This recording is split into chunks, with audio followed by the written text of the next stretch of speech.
Imagine checking your bank account, feeling anxious about rent, debt, inflation, and the future, then buying something expensive anyway. It sounds irrational, but for many young people, spending has become emotional relief. This is doom spending. The strange moment when fear about the future makes the present feel too urgent to ignore. First, doom spending begins when the future feels too unstable to trust. Picture Maya, a 24-year-old who works all week, pays her bills, and still feels like she is not moving forward. She sees rent rising, groceries getting more expensive, and home ownership looking like a dream from another century. After a stressful day, she opens her phone and sees someone her age in a beautiful hotel room, wearing designer clothes, drinking coffee in a perfect city view. For a moment, Maya does not see a product. She sees escape. Psychologically, this happens because the brain does not only chase pleasure, it also tries to reduce emotional pain. When a future feels uncertain, the mind starts looking for something immediate, something concrete, something that says, at least right now, I can feel good. That is why a purchase can feel powerful. It gives a person a tiny sense of control in a life that feels controlled by prices, deadlines, debt, and pressure. In everyday life, this can look simple. Someone says, I had a terrible week, I deserve this. Another person says, I may never afford a house, so why not travel while I am young? Someone orders delivery again, buys a skincare kit, books a weekend trip, or pays for a luxury item in installments. The purchase becomes more than consumption. It becomes a short, emotional vacation. But here is the twist. The same spending that feels like freedom today can become tomorrow's anxiety. The relief fades, the bill remains, and the brain may search for another quick reward. That is how doom spending becomes a cycle. It is not just spending because life is good. It is spending because life feels too uncertain. Second, doom spending is powered by the psychology of immediate reward. Imagine Leo, a young man who promised himself he would save money this month. He made a budget, deleted shopping apps, and told himself he would be disciplined. Then, late at night, he feels lonely, bored, and overwhelmed. He opens social media for a few minutes and suddenly sees limited edition sneakers, luxury watches, people traveling, couples at expensive restaurants, and influencers showing a lifestyle that looks effortless. Leo does not feel like he is shopping. He feels like he is falling behind. This is where dopamine becomes important. Dopamine is not only about pleasure. It is strongly connected to anticipation. The brain gets excited before the reward arrives. A sale countdown, a limited stock, warning, a luxury logo, a perfect unboxing video, or the idea of being admired can activate the brain before the person even buys the product. The mind starts chasing the feeling of possibility. A daily example is adding something to your cart and already imagining a better version of yourself. You picture wearing it. You picture people noticing. You picture your life looking cleaner, richer, more confident, more interesting. The strongest emotional reward often happens before the product is even used. Then the package arrives, the excitement fades, and soon the brain wants another spark. But the curiosity is this. Many people are not addicted to the object itself. They are addicted to the emotional preview the object creates. They're not buying only a jacket, a trip, a phone, or a perfume. They are buying a moment where life feels upgraded. And in a world full of anxiety, that moment can feel almost irresistible. Third, social media turns consumption into identity. Picture Sophia scrolling through her feed. She is not searching for luxury, but luxury keeps appearing around her. A designer bag casually placed on a chair. A morning routine with an expensive candle. A quiet luxury outfit. A hotel breakfast. A clean apartment that looks like nothing bad could ever happen inside it. Nobody says directly, buy this because you're anxious. The message is softer. This is what your life could look like. Psychologically, this works because humans are symbolic creatures. We do not see objects as only objects. We attach meaning to them. A watch can mean success. A fragrance can mean transformation. A restaurant can mean belonging. A trip can mean freedom. A brand does not need to solve a person's insecurity. It only needs to connect its product with a feeling the person already wants. In everyday life, someone may buy an expensive notebook because they want to feel productive. Someone may buy premium gym clothes because they want to feel disciplined. Someone may choose a stylish cafe not only for the coffee, but because the place makes their life look cinematic. The purchase becomes a shortcut to identity. And here is the twist. Modern luxury is not just competing with other luxury brands. It is competing with emotional emptiness. It sells a temporary answer to the question, who am I becoming? For Gen Z and millennials, who grew up watching lives displayed online, consumption can become proof. Proof of taste, proof of progress, proof that they are not invisible, proof that they belong. Fourth, doom spending grows when traditional dreams feel unreachable. Imagine Jordan, who hears older advice all the time. Save money, buy a house, invest, build stability, think long-term. But when Jordan looks at real prices, those goals feel almost impossible. Housing is expensive. Salaries feel stretched. The cost of living keeps rising. The future does not feel like a ladder anymore. It feels like a locked door. This creates what psychology calls present bias, the tendency to value immediate rewards more than future rewards. The future is abstract. Tonight's purchase is concrete. Retirement is distant. The new phone is in your hand. A home deposit feels impossible.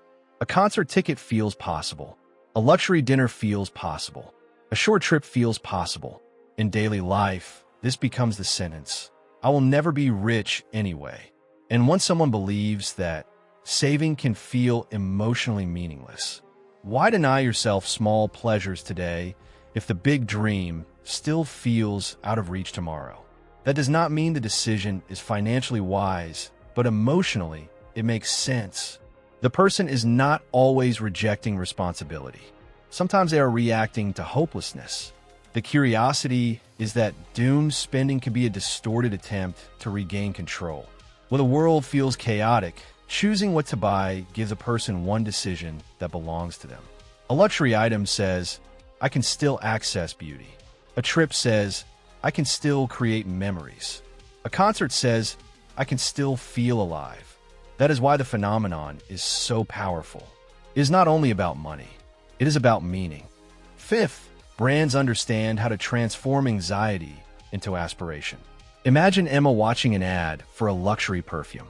The commercial does not talk about bills, stress, loneliness, or fear of the future.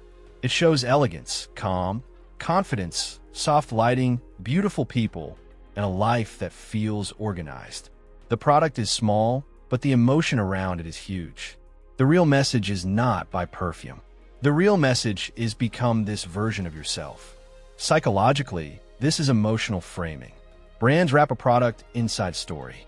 They know people do not only buy what something does, they buy what it represents. A handbag may carry objects, but symbolically it may carry status. A hotel stay may provide a room, but emotionally it may provide escape. A premium coffee may be just a drink, but socially it may represent taste, routine, and identity. In everyday life, this is everywhere. A person may pay more for a brand because it makes them feel more serious, more attractive, more successful, or more seen.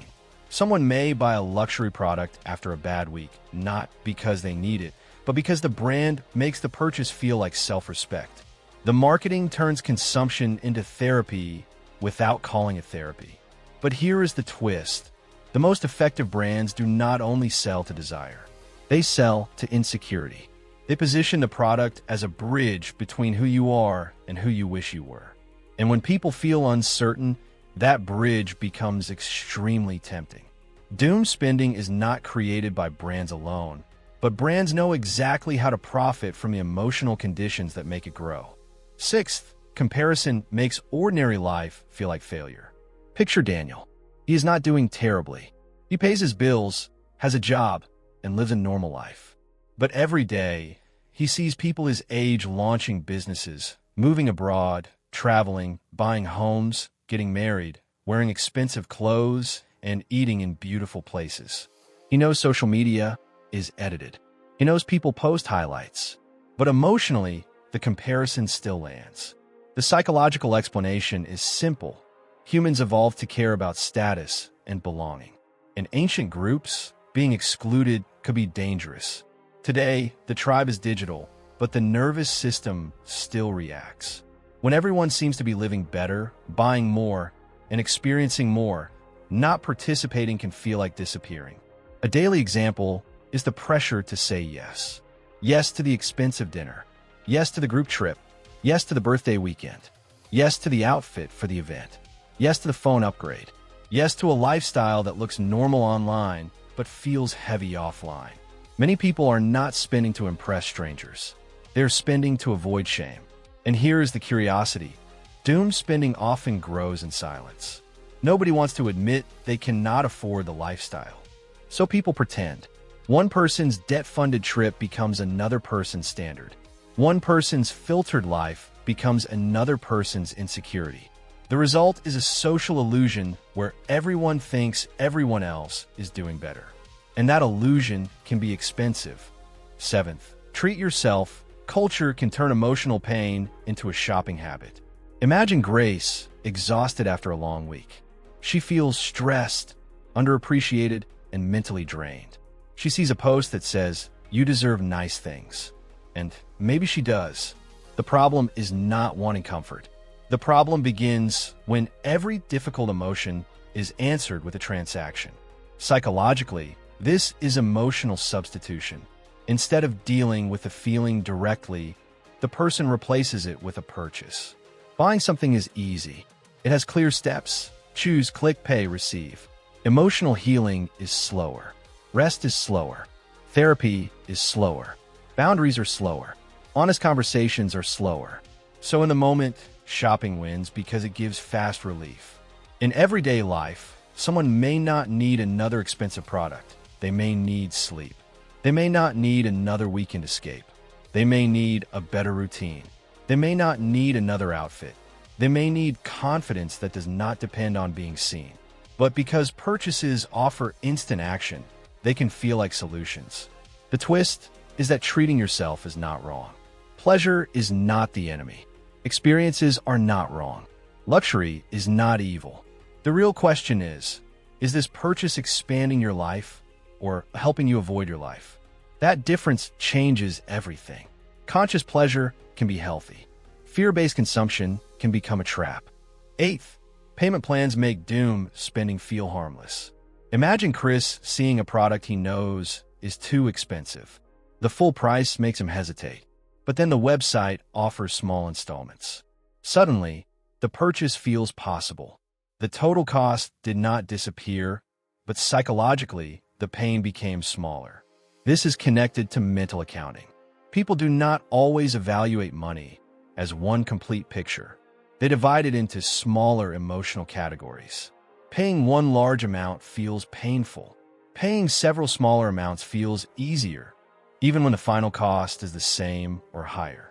That is why buy now, pay later options, subscriptions, monthly fees, and credit card installments can make spending feel less serious than it really is. A daily example is the mystery of where did my money go? A delivery here, a subscription there, a small luxury, a quick upgrade, a new outfit, a limited drop. Each one feels manageable alone, but together they create pressure. Doom spending often hides in fragments. It rarely looks like one dramatic financial disaster. It looks like many small emotional decisions that quietly accumulate. And here is the curiosity. The most dangerous spending is not always the most expensive purchase. Sometimes it is the purchase that feels too small to question. The brain says it is only a little, but a little repeated many times can become the exact reason a person feels trapped later. 9th, the hidden hope inside doom spending is that it reveals what people are really craving. Go back to Maya. Months later, she looks at her bank statement and notices a pattern. The purchases were different, but the emotion was the same. She was not only buying things. She was trying to buy calm, identity, belonging, beauty, control, and proof that her life still mattered. Psychologically, this is the moment where awareness can break the cycle. Instead of asking only, why did I spend this money? A better question is, what feeling was I trying to buy? That question changes everything. If the feeling was control, maybe she needs a clearer plan. If the feeling was belonging, maybe she needs connection.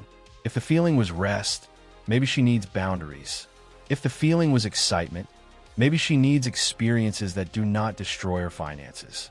In everyday life, this might mean waiting 24 hours before buying something expensive, creating a small joy budget so pleasure does not become guilt, talking openly with friends about money, choosing experiences because they matter, not because they look impressive online, separating real desire from social pressure. The twist is that the opposite of doomed spending is not a boring life. It is not rejecting beauty, pleasure, travel, fashion, or fun. The opposite is conscious spending. It is buying with awareness instead of fear. It is asking, do I actually want this? Or do I want the feeling I think this will give me? Because doom spending is not really about luxury. It is about anxiety wearing luxury's clothes. It is about a generation trying to feel alive in a world that feels unstable. It is about the modern belief that if life feels out of control, maybe one beautiful purchase can make it feel meaningful again. But the real surprise is this. The most powerful luxury may not be a bag, a trip, or a perfect lifestyle. It may be the ability to want something without being controlled by it, to enjoy beautiful things without using them as emotional medicine, to spend money in a way that builds your life instead of numbing your fear. So the next time you feel the urge to buy something after a stressful day, pause and ask, am I choosing this, or am I escaping something? And if this video made you see spending, anxiety, and social media in a different way, leave a like, subscribe to the channel, and tell me in the comments. Do you think doom spending is a personal problem or a symptom of the world young people are living in today?